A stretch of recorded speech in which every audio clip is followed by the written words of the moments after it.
Hello दोस्तों, welcome to my YouTube channel MR classes. पिछले lecture में आपको प्रश्नावली 6.1 त्रिभुज का ठीक है उसका थ्योरी पार्ट और न्यूमेरिकल पार्ट एकदम कंप्लीट कर दिया था। ठीक है, एक ही लेक्चर में आपको कंप्लीट कर दिया था। तो इस लेक्चर में आपको प्रश्नावली 6.2 का ठीक है त्रिभुज का ठीक है सबसे पहले हम इसका थ्योरी पार्ट पढ़ेंगे।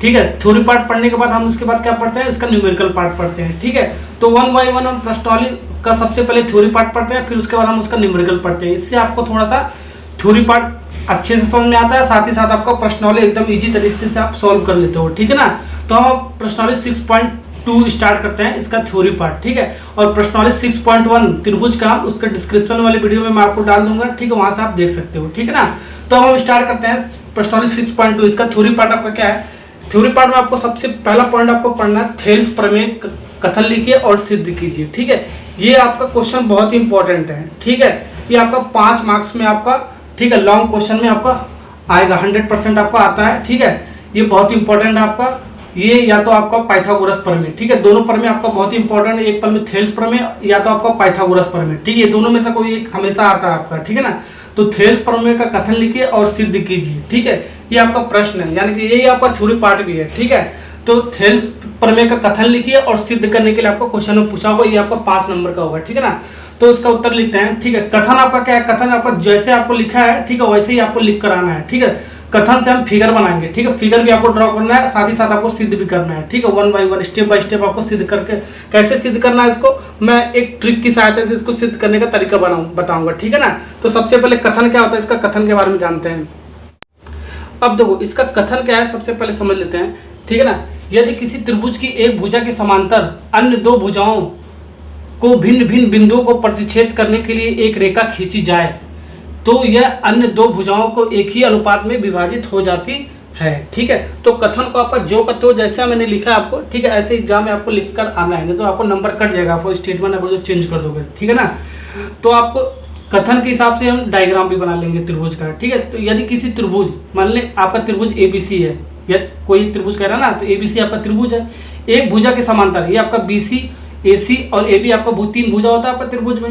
ठीक है, तो बीसी आपका एक भुजा है, मान लिया हमने बीसी एक भुजा है। ठीक है, इसके समांतर अन्य दो भुजाएं, ये आपका दो भुजाएं आपका एबी और एसी, अन्य दो भुजाएं आपका ठीक है भिन्न भिन्न बिंदुओं को प्रतिच्छेद करने के लिए, ठीक है भिन्न भिन्न बिंदुओं को प्रतिच्छेद करने के लिए एक रेखा खींची जाए। ठीक है, तो यानी कि इसके समांतर जो भुजा आपका बीसी है, ठीक है इसके समांतर ठीक है एक हमने डी रेखा खींच लिया है। ठीक है, डी हमने रेखा खींच लिया जो आपको प्रतिच्छेद कर रहा है इस बिंदु को और इस बिंदु को। ठीक है, और साथ ही आपका आपस में समांतर भी है, तो बीसी समांतर आपका डी के। ठीक है ना, ओके। अब इसके बाद क्या करें, यहाँ तक तो आपका फिगर ड्रॉ हमने कर लिया। ठीक है, इसके बाद क्या करें, तो ये अन्य दो भुजाओं के एक ही अनुपात में विभाजित हो जाती है। ठीक है, ये आपको सिद्ध करना है। ठीक है, जो ये वाला स्टेटमेंट है, तो यह अन्य दो भुजाएं एक ही अनुपात में विभाजित हो जाती हैं। कहने का क्या मतलब है आपका, ये जो भुजा है एडी ठीक है बटे आपका डीबी के, एडी डिवाइड बाई डीबी, और ये जो भुजा आपका AE divide by EC, AE divide by AC, ठीक है इसके अनुपात में विभाजित हो जाती है। यानी कि जो दो भुजाएं हैं आपका, जो आपका त्रिभुज बना है आपका, जो आपका ये त्रिभुज बना है, ठीक है उसकी जो भुजा आपका एडी और DB, AD divide by DB बराबर होता है आपका एई डिवाइड बाई ईसी के बराबर होता है। यही आपको सिद्ध करना है। ठीक है, तो कथन समझ में आ गया और आपको क्या सिद्ध करना है ये भी आपको समझ में आ गया होगा। ठीक है, अब हम लोग को इसको सिद्ध करेंगे। ठीक है, स्टेप बाय स्टेप आपको कैसे सिद्ध करना है मैं आपको ट्रिक की सहायता से इसको सॉल्व कर दूंगा। ठीक है, तो देखो कैसे करता हूं मैं। अब देखो इसको सिद्ध करते हैं। ठीक है, तो सबसे पहले जो दिया है उसको लिख लेते हैं। ठीक है, तो कथन के हिसाब से आपका जो दिया है, ठीक है फिगर के हिसाब से हम उसको लिख लेते हैं। तो त्रिभुज एबीसी में बीसी जो आपका समांतर है डी के, ये आपका कौन सा चिन्ह होता है, समांतर का चिन्ह होता है। ठीक है, तो बीसी समांतर है डी के, तो बीसी समांतर आपका डी से, ये हमने कथन से अभी निकाला है। ठीक है, तथा डीई जो आपका डीई है भुजाओं एबी और एसी जो आपका ये भुजा है, ठीक है को क्रम से डी और ई पर काटती है। देखो एबी जो भुजा आपका डी पे काट रही है और जो एसी भुजा आपका ई पे काट रही है, वही हमने लिख दिया। या प्रतिच्छेद करती है, काटती है प्रतिच्छेद करती है, बात आपका एक ही है। ठीक है, वही चीज आपका जो दे रखा था उसको हमने लिख लिया। ठीक है ना, अब हम रचना कर देंगे इसका। ठीक है, कुछ हम इसमें फिगर में कंस्ट्रक्शन का काम करेंगे। ठीक है, तो उसी को हम बोलते हैं रचना। तो रचना 1 रचना 2 हम करेंगे। तो सबसे पहले रचना नंबर 1 में हम क्या करेंगे, ठीक है उसको लिखते हैं और इस फिगर में हम ड्रॉ करेंगे। ठीक है ना, तो रचना 1 में हम क्या कर रहे हैं, B और E को मिलाया। ठीक है, सबसे पहले B और E को मिलाया, तो B पॉइंट यहाँ पर है, E पॉइंट आपका यहाँ पर, इन दोनों को पॉइंट को मिला दो।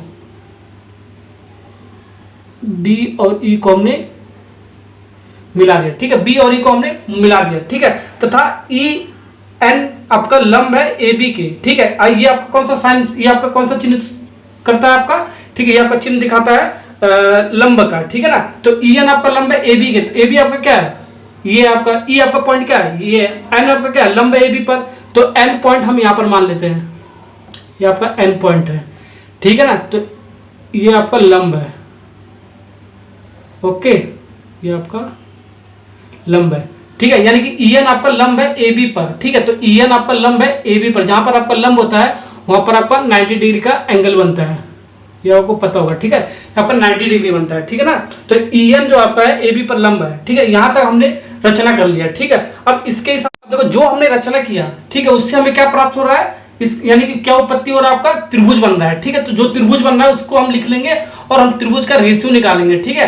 तो त्रिभुज आपका उत्पत्ति क्या हो रहा है, ठीक है, ये जो हमने किया रचना नंबर 1 से उससे हमें 2 त्रिभुज मिल रहा है। तो त्रिभुज आपका पहले क्या मिला, ए डी ई आपका पहला त्रिभुज ये आपका, और बी डी ई ये वाला त्रिभुज हम ले रहे हैं, ठीक है, ये 2 त्रिभुज ले रहे हैं, ठीक है। उससे आपको क्या मिल रहा है, ठीक है, उसको हम लिखते हैं।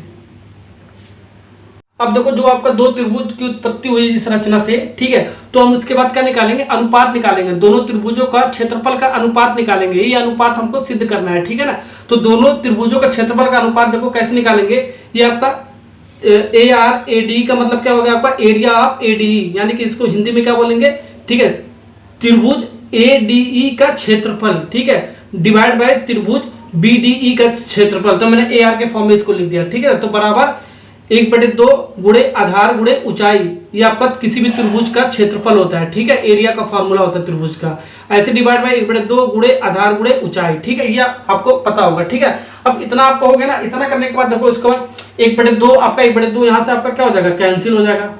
अब देखो आधार कितना होगा, त्रिभुज ए डी में आधार क्या हो गया आपका, त्रिभुज ए डी ई में आधार आपका ये है, ए डी है, ठीक है, तो ए डी लिख ले रहे हैं। और ऊंचाई क्या है, त्रिभुज ए डी में ऊंचाई क्या है, ए डी ई, ऊंचाई आपका क्या है, ई एन है, तो हम ई एन लिख ले रहे हैं, ई एन, ठीक है ना, ये आपका ऊंचाई होता है, ठीक है ना। अब देखो डिवाइड बाय, अब इसके लिए त्रिभुज बी डी ई के लिए देखो, त्रिभुज बी डी ई के लिए, ठीक है, तो त्रिभुज बी डी ई के लिए आपका क्या हो गया, आधार क्या हो गया आपका, ये आपका डीबी हो गया, ठीक है। और उसके बाद इसका ऊंचाई क्या हो रहा है आपका, ऊंचाई देखो, ऊंचाई आपका क्या है, ई एन ही होगा। अब यहीं पर आपको समझने वाली बात है, ठीक है, त्रिभुज बी डी ई में, ठीक है, आधार तो आपको समझ में आ रहा है, डीबी होगा, लेकिन ऊंचाई आपका जो है ई एन कैसे हो जाएगा, ई एन, इसमें आपको बहुत ही बड़ा लॉजिक है, ठीक है, बहुत इसमें प्रॉपर्टीज लगाते हैं, ये लगाते हैं वगैरह वगैरह, बहुत सारी चीजें लगाना पड़ेगा, ठीक है। तो मैं यहाँ पर आपको ट्रिक बता दे रहा हूँ, ठीक है, इतना तो आपको समझ, यही वाला पॉइंट आपको नहीं समझ में आ रहा होगा, ठीक है ना। तो मैं आपको एक ट्रिक बता दे रहा हूँ, ठीक, इसे आप ध्यान रखना, एग्जाम में आपका एक ऐसे करके आओगे ना तो 100% आपका सही हो जाएगा, ठीक है ना। अब देखो ये चीज तो आपको समझ में नहीं आया होगा, ठीक है, ओके। तब देखो ये चीज कैसे आ गया आपका, ठीक है, ये चीज आपको समझने की जरूरत नहीं है, ठीक है, ये बहुत ही बड़ा कॉन्सेप्ट है इसमें, ठीक है, बहुत सारी प्रॉपर्टी लगाना पड़ जाएगा, ठीक है। तो मैं आपको बता देता हूँ ये आपको कैसे आ रहा है, ठीक है। तो सबसे पहले हम रचना नंबर 1 में आपका क्या किया हमने, क्या आपका निर्माण आपका क्या हुआ, त्रिभुज ए डी और बी डी से, ठीक, जो हमने रचना नंबर 1 से बनाया था, इसका जो हम रेशियो निकालेंगे इसका क्षेत्रफल का, ठीक है, जो आपका ये वाला चीज है जो हमें सिद्ध करना है, ये वाला, ठीक है, तो ये वाला डिवाइड हम इसको कर देंगे, ठीक है। और जो आपका ई एन है, आपका जो ई एन है, दोनों तरफ से हम डिवाइड कर देंगे, दोनों तरफ से हम डिवाइड बाय ई एन कर देंगे, ठीक है। यही चीज आपका कॉन्सेप्ट इसमें भी लग जाएगा, ठीक है ना। तो हमारा ये चीज आपको जानने की जरूरत नहीं पड़ेगी, ठीक है, कि आपका ये चीज कहां से आया, ये चीज आप जानोगे तो बहुत एग्जाम में आपका टाइम वेस्ट हो जाएगा, ठीक है ना। तो हमारा, ठीक है ना, तो ई एन से ई एन आपका क्या हो जाएगा, कैंसिल हो जाएगा, तो कैंसिल कर दो, तो आपका ये क्या बच रहा है, ये आपका बच रहा है, देखो ए डी बटे डी बी बच रहा है। तो यही वाला चीज आपका बचेगा, रचना नंबर 2 में भी आपका ये वाली चीज बचेगा, ठीक है ना। अब देखो कैसे बचेगा, मैं आपको बता देता हूं। अब देखो इसको हम समीकरण नंबर 1 मान लेंगे, ठीक है। तो रचना नंबर 1 से आपका समीकरण नंबर 1 बन गया, ठीक है। रचना नंबर 2 से हम समीकरण नंबर 2 बनाएंगे, ठीक है ना। तो रचना नंबर 2 आपका क्या कह रहा है, सी और डी को मिलाया, ठीक है, तो सी से हम डी मिला देंगे, सी से हम डी मिला देंगे, ठीक है, सी से हमने डी मिला दिया, ठीक है। तथा जो डीएम आपका लंब है आपका एसी के, ठीक है। तो जो आपका डीएम है आपका एसी पर लंब है, ठीक है। तो डी आपका ये है, एम आपको यहाँ पर मान लेते हैं, एम पॉइंट हम यहाँ पर मान लेते हैं, ठीक है। जो डीएम है आपका, ये डीएम लाइन हम बना देते हैं। डीएम जो आपका है लंब है आपका एसी पर, देखो डीएम आपका जो लंब है एसी पर, ठीक है। तो ये आपका कितना होगा 90 डिग्री हो जाएगा, ओके। यहाँ पर हम लंब खींचते हैं वहाँ पर आपका 90 डिग्री एंगल बनता है, ओके। यहाँ पर आपका 90 डिग्री, यहाँ पर भी बन जाएगा 90 डिग्री, ठीक है ना। तो दोनों तरफ आपका 90 डिग्री बनता है, ओके। अब ये हो गया ना आपका, खींच लिया ना, रचना नंबर 2 हमने यहाँ से कंप्लीट कर दिया ना। अब देखो इसके बाद क्या करेंगे, यहाँ से आपका क्या रचना नंबर 2 से आपका दो त्रिभुज का निर्माण हो रहा है, तो वही हमने यहाँ पर लिख दिया, उत्पत्ति में हमने लिख दिया, ठीक है। तो त्रिभुज ADE, ठीक है, ये बन रहा है आपका, एवं तथा त्रिभुज DEC में, ठीक है। इस बार इसमें चलेंगे, ठीक है ना। तो इन दोनों का हम क्षेत्रफलों का रेशियो निकालेंगे, जैसे इसमें हमने निकाला है, ठीक है। तो निकालो, देखो क्या मिल रहा है आपका।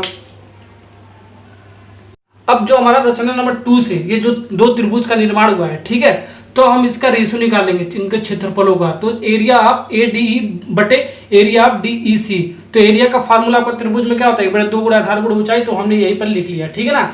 अब मैंने आपको ट्रिक बताया था, ठीक है। आधार यहाँ से पहचानूंगा कैसे, ऊंचाई कैसे पहचानूंगा, ठीक है। तो बहुत लंबा प्रोसेस है आपका, ठीक है। यही से हम डायरेक्ट लिख देते हैं, ठीक है। तो रचना नंबर 2 आपका ये वाला है, ठीक है। तो आपका 1/2 से 1/2 कट गया, तो आपका यही चीज आपका आधार, यही आपका क्या है ADE के लिए है, और AC आपका क्या है DEC के लिए आधार है, ठीक है ना।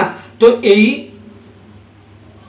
बट्टे हम लिख देते हैं AC की, ठीक है। फिर इसके बाद ऊंचाई आपका पूछ रहा है, ठीक है, ऊंचाई हम निकालना है, ठीक है। तो ऊंचाई देखो कैसे, ऊंचाई में क्या बताया, जो आपका लंब पर डालोगे, ठीक है, जो आपका ये जो आपका लंब डाले डीएम पर, लंब डाले AC पर, ठीक है। जो आपका लंब होगा वही आपका क्या रहा, आपका वही आपका क्या हो जाएगा, ऊंचाई हो जाएगा। ये आपका डीएम लिख दो, डीएम। देखो डीएम आपका लंब है AC के, तो आपको डीएम ही लेकर चलेंगे ऊंचाई में, ठीक है। इसमें क्या था आपका EN आपका लंब AB पर था, तो हमने ऊंचाई EN ले लिया, ठीक है। तो EN आपका कट जाएगा, ऐसे इसमें डीएम कट जाएगा, ऐसे ही आपको लेकर चलना है, ठीक है। ये आपका ट्रिक हो गया, ठीक है ना। एक टाइप का ये आपका ट्रिक है, ये याद करके आपको चलना है, ठीक है। बराबर AE बटे AC, इसको हम समीकरण नंबर 2 मान लेते हैं। तो ट्रिक आपको समझ में आ गया ना, देखो ट्रिक समझ में आ गया ना आपको, ओके। रचना नंबर 1 से जो हमने किया, ठीक है, यहाँ से हमने दो त्रिभुज का निर्माण जो हुआ था, ठीक, उन दोनों त्रिभुजों को हमने क्षेत्रफल का रेशियो निकाल लिया, ठीक है। अब रेशियो हमने निकाला तो उसका जो 1/2 से 1/2 आपका कट गया, ठीक है, ओके। क्षेत्रफल होगा तो 1/2 कट गया। आधार जो आपका था ये वाला, जो आपका ये वाला था लेफ्ट वाला जो साइड आपका, ये वाला लेफ्ट हैंड साइड जो आपका जो सिद्ध करना है, ये वाला आपका आधार हो गया, ठीक है, दोनों केस के लिए, ठीक है। अब जो आपका जो EN हमने परपेंडिकुलर डाला AB पर, ठीक है, वो आपका क्या बन गया, आपका ऊंचाई बन गया। तो हमने EN से EN आपको दोनों तरफ सेम था तो काट दिया हमने, ठीक है। तो ये आपका टोटल आपका फाइनल क्या मिला, AD बटे DB मिला। ऐसे हमने इसके लिए रचना नंबर 2 के लिए भी किया, ठीक है। ऊंचाई पर हमने क्या DM हमने डाला ये वाला, तो DM हमने ऊंचाई ले लिया, ठीक है। ऐसे आपको ट्रिक की तरह याद करना है। और AE बटे AC क्या था आपका, राइट हैंड साइड वाला दायां वाला पक्ष था, तो हमने आधार वाला दायां वाला पक्ष लिया। ऐसे आपको लेकर चलना है, ठीक है ना।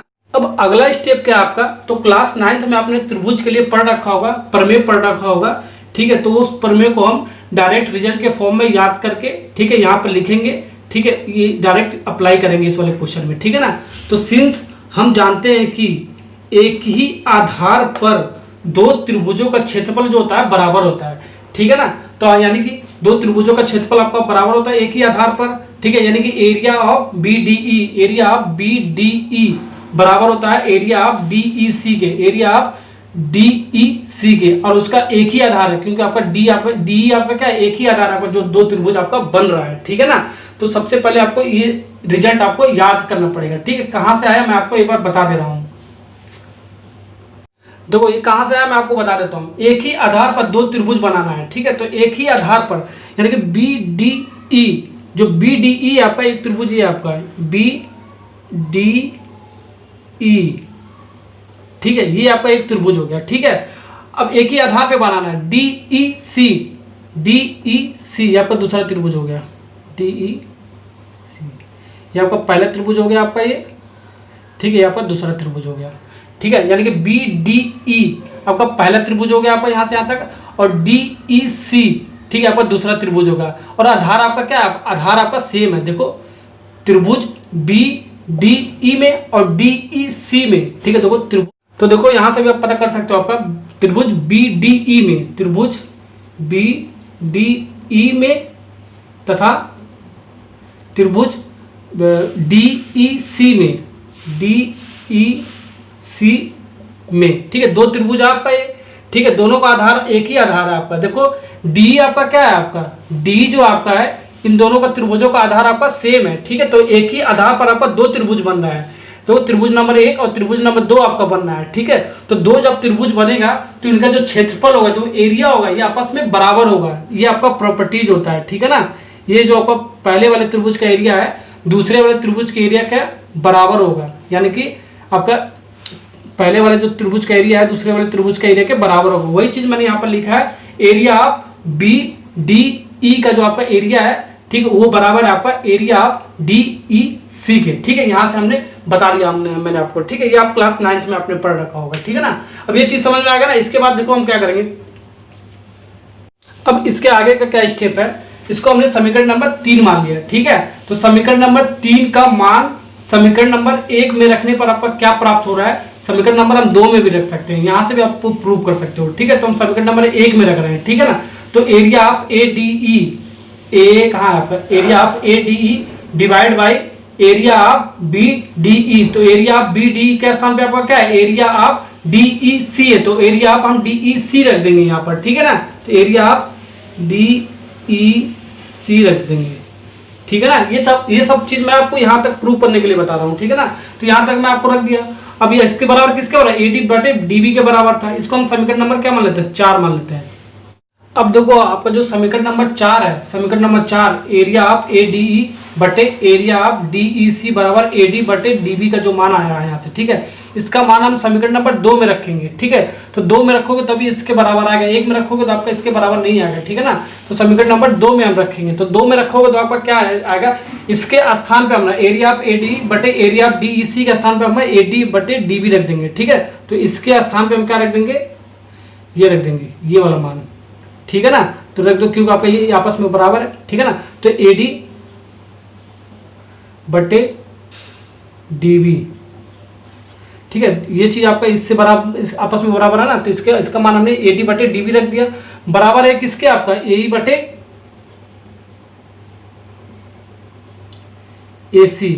अब यहीं पर आपका प्रूव हो गया, ठीक है। यही आपको सिद्ध करना था, AD बटे DB बराबर AE बटे AC के, यही आपको सिद्ध करना था, हमने यहाँ पर सिद्ध कर लिया, ठीक है। अब हेंस प्रूव्ड लिख देंगे, ठीक है। तो इतना आपको थेल्स थ्योरम का जो आपको पता है, ठीक है, ये आपका डायरेक्ट रिजल्ट होता है, ठीक है। हर एक क्वेश्चन में आपको डायरेक्ट रिजल्ट लगाना है, ठीक है ना। कैसे लगाना है मैं वहां पर आपको बताऊंगा, ठीक है ना। प्रश्नावली 6.2 में जब हम न्यूमेरिकल पार्ट करेंगे, ठीक है। तो इतना थ्योरी आपको पढ़ना पड़ेगा, ठीक है।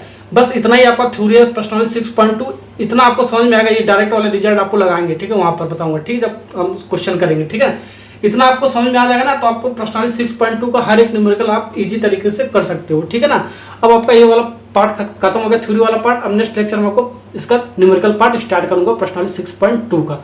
Okay, thank you.